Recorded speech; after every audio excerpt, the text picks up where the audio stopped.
We are officially 2 weeks, and depending on when I post this, possibly even way closer than that, away from WrestleMania. And what better way than to officially prepare us for WrestleMania than talking about the entrances?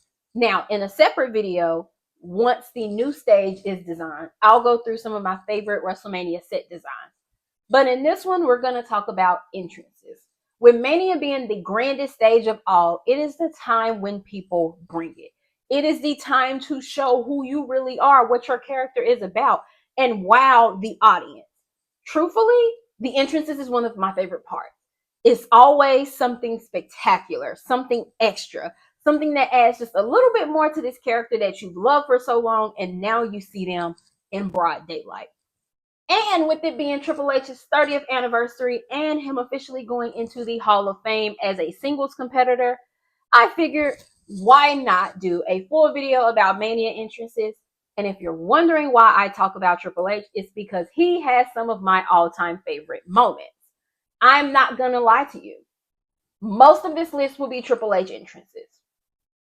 I'm gonna apologize for that in advance, but also know that I will do my best to mention others. However, Triple H is obviously the king of kings, and he is the king of WrestleMania entrances. There's not too many people who have entrances that are better than his, unless we're talking Shawn Michaels. For the 25th anniversary of WrestleMania, Shawn Michaels came in an all-white suit with pyro getting brought down slowly, and it was such a beautiful sight. And while we don't talk about it as often for quite obvious reasons, who could forget Shawn Michaels' entrance at WrestleMania 12, once again in the white and ziplining from the very top of the arena straight into the ring? Because of the tragedy that occurred with Owen Hart when they tried to do something very similar, we will never see this type of entrance again. And truthfully, if that is something that's possible, if that type of thing is something that could occur, I would rather just enjoy what was that entrance and not ever see it again. Before we go any further, I want to note that I'm going to try to input as many videos, clips, pictures as I can, but we all know that WWE can be a little trigger happy and they will copyright it very, very quickly. So if you notice pieces of this video have suddenly gone missing, I apologize. That is why I will try to keep this video in my CapCut for as long as possible. So if something needs to be recut, re-edited, replaced, we can do that without messing up too much of the original video. Now, back to entrances, because at WrestleMania 29, The Undertaker came out in a name befitting who he was, the Prince of Darkness. All you saw was hands of the souls he's conquered reaching up, trying to grasp him as he walked out. And it reminded me of how much The Undertaker spooked me. I obviously went back and watched a lot of these entrances all over again. And when I tell you, I remembered that as a child, I was not a fan. Love The Undertaker. He scared the shit out of me. Okay, but I think there was a lot of kids. You know, it happens, right? While we're on The Undertaker, let's take it a little bit further back and talk about WrestleMania 14, I believe, where once again he lived up to that Prince of Darkness name. Undertaker came out with the gong, the thunder going to the music. The cult members, which I don't know the correct term to call them, but we'll just say that, holding torches, which they formed an arc and he walked under. It was spooky. It was dark. It was The Undertaker. WrestleMania is more of a theatrical thing for these performances. We see these characters every day. We know exactly who they are. But seeing these people come out in these grand entrances to showcase their character and really give you the soul of it, it really cuts deep. Another person who was very much known for spooking the hell out of us was the Fiend, Bray Wyatt. There's not a day that goes by that I don't miss the things that Bray Wyatt had planned to do, the things that Bray Wyatt was doing. Because at the end of the day, nobody's going to do it like Bray would if he were still here. So I'm very thankful that at WrestleMania 37, against Randy Orton, we got an entrance that felt like the Fiend. WrestleMania 37 saw Bray Wyatt starting in a dark, creepy hallway, almost giving back alley vibes, the type of alley that you don't want to walk down by yourself. And then it cuts, and Alexa Bliss is ringside, slowly cranking a Jack in the Box that we all know Bray Wyatt must be inside. And of course, he just slowly starts to rise up. It is one of my favorite entrances, truly, because it just fit the character to me. It fits who Bray Wyatt was, and I'm very grateful that we at least have that. Another WrestleMania entrance on the more spookier side, slightly, was Edge at WrestleMania 38 as he began the descent into the Judgment Day, as he began to become a more heel, badass Edge. Edge gave us the Brood vibes. There were storms, there was fire. He sat on a chair. It was dark. It really made me think of back when he was with Christian and Gangrel. And that was one of the first signs of what we would come to know as the Judgment Day. Now, was it the spookiest one? No, but it very much gave darker than a normal WrestleMania entrance tends to. To wrap up our dark and slightly spooky section of WrestleMania entrance, we have to finish off with the other brother of destruction, Kane. Now, this one isn't really spooky. It's just absolutely insane, but fits the character of Kane exactly because Kane came out with a stage with ladders on fire at WrestleMania 21. And I mean, they were just hanging from the ceiling, laying on the ground. Ladders were everywhere and they were burning down the way Kane tended to burn down anyone in his path. Thing of beauty, actually. Now, before I keep going, I know you're sitting there thinking, oh my God, when is she going to mention this one? When is she going to mention this one? I know. I probably won't. There are 40 years worth of WrestleManias to go through. And honestly, y'all, I can't possibly get them all. These are just some that stuck out to me that I was reminded of.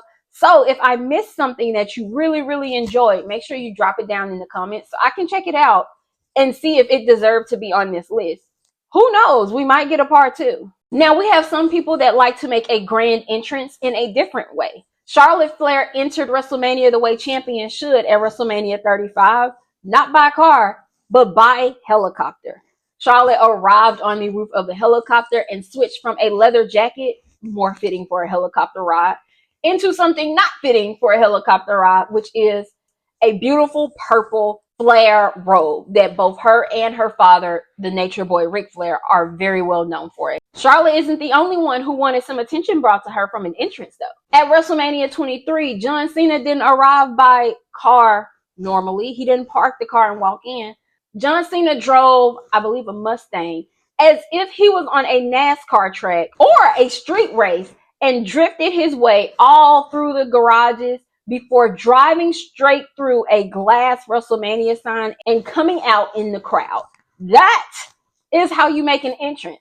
That is how you announce your presence. And that is one of the things I do so love about WrestleMania entrances. One WrestleMania entrance that I think deserves a spot here strictly because of what followed is Cody Rhodes' return at WrestleMania 38. Now, there were rumors leading all up to this WrestleMania about who Seth Rollins' mystery opponent would be.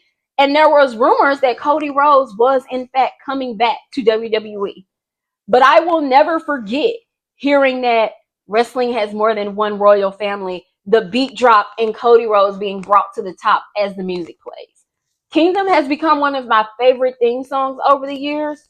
Judge me if you want. I'm going to sing it from the top of my lungs every single time. But that entrance gave the statement that Cody Rhodes is here. Cody Rhodes is here to change the game. Cody Rhodes is here to bring a new era of WWE. And that's exactly what he did. One of my favorite things to see in WrestleMania entrances is live performances, such as Nakamura at WrestleMania 34.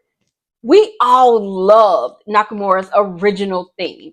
And not only did we get to see it played live, but it matched the set design for the New Orleans WrestleMania perfectly. It was colorful, it was loud, it was music. The colors, the guitars, the violins, all of it perfectly fit in a city that is known for its deep music roots. Another person who had a live musical performance in their entrance was one Miss Rhea Bloody Ripley at WrestleMania 39. The band who performs Rhea Ripley's theme, Demon in Your Dreams, Motionless in White, performed for her live, and from what I've gathered, that is one of her favorite bands of all time. To see Rhea walk in and sing with what is one of her favorite bands, while being as sick as we hear she was, and defend her title in such a spectacular way, it was an entrance befitting a champion. Rhea Ripley's opponent for WrestleMania 41 also had a musical entrance at WrestleMania 38.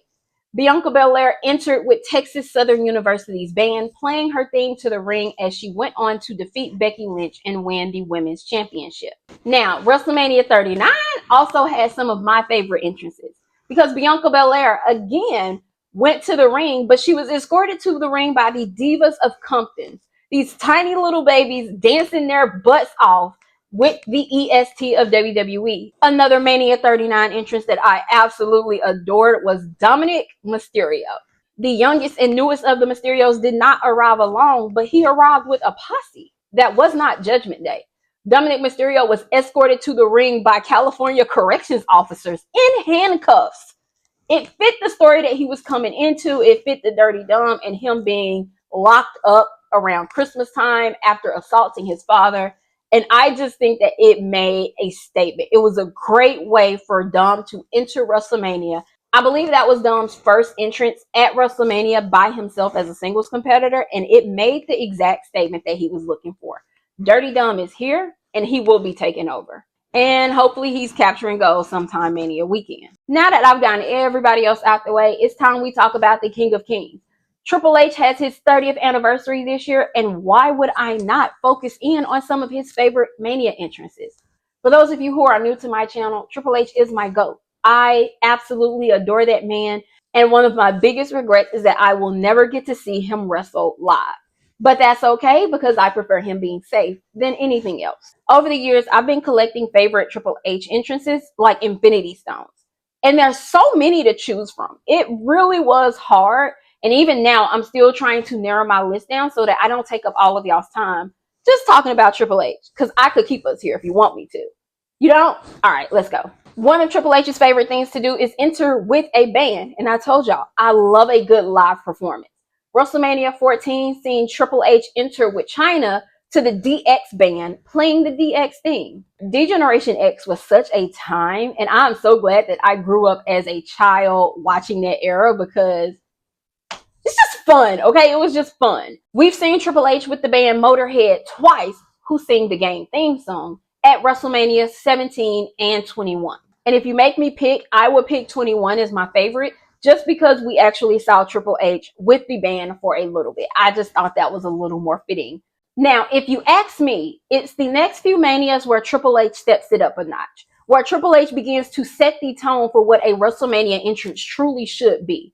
At his first few WrestleManias, the entrances were good, but they could have been better. And Triple H really shows us that as he continues to elevate his entrance every single year. At 27, Triple H didn't enter by himself. He entered the way a conquering king would. The set was made to be a video that reflected a village that had been torn apart and ravished by an army. There was an army holding shields as if they were protecting their king. The lights are going in and out. There's a bell tolling, and it all moves apart to reveal Triple H in a king headpiece and robe. Again, one of his very first cinematic entrances, if you ask me, and truthfully, it's still pretty high. Like, he set the bar high for me on that one, and I can't say that I have one that truly tops it. But then we go to WrestleMania 30, and on this one, once again, he reminds us just who the king is as he enters with three women who we later find out are Charlotte Flair, Sasha Banks, and Alexa Bliss. These women lounge around in gold attire with gold surrounding them, fruit and drinks and everything you would expect a king to have at his table. I don't know what it was about this one, but it just gave very regal, very much still a king, a destroyer, someone who would conquer the conqueror. Y'all like how I did that, right? Right. Yeah. Okay. At WrestleMania 31, the very next year, Triple H stepped it up a little bit further. And what I love because it matched the set design perfectly. Triple H did a Terminator theme with his target and eyes locked upon Sting. This theme also featured a nice little appearance from Arnold Schwarzenegger, who was quite big at the time, but I don't know how hyped people are over him now. WrestleManias 32, 33, and 34 all featured the appearance of Triple H's wife, Stephanie McMahon Hemsley. And if y'all don't know, I am a Stephanie McMahon Hemsley girl, okay? At WrestleMania 32, we were introduced to Triple H by Stephanie, who gave a speech as she stood tall above Triple H in a skull army that was there to show that once again, he is the conqueror's conqueror. At WrestleMania 33 and 34, they entered on motorcycles. At 33, Stephanie sat behind her man, and on 34, Stephanie rode beside him. Now, these just so happen to be a few of my WrestleMania favorites, but I promise you it is not all inclusive. I am sure there are ones I'm missing, such as Roman's entrance at WrestleMania 39, Seth Rollins in his Kingslayer entrance, and I don't know if it'll count, but the Hardy Boys when they returned at WrestleMania. So let me know down in the comments which Mania entrances that you think it is crazy that I missed. And let me know whose entrance you're looking forward to the most at WrestleMania 41. Until next time, bye guys.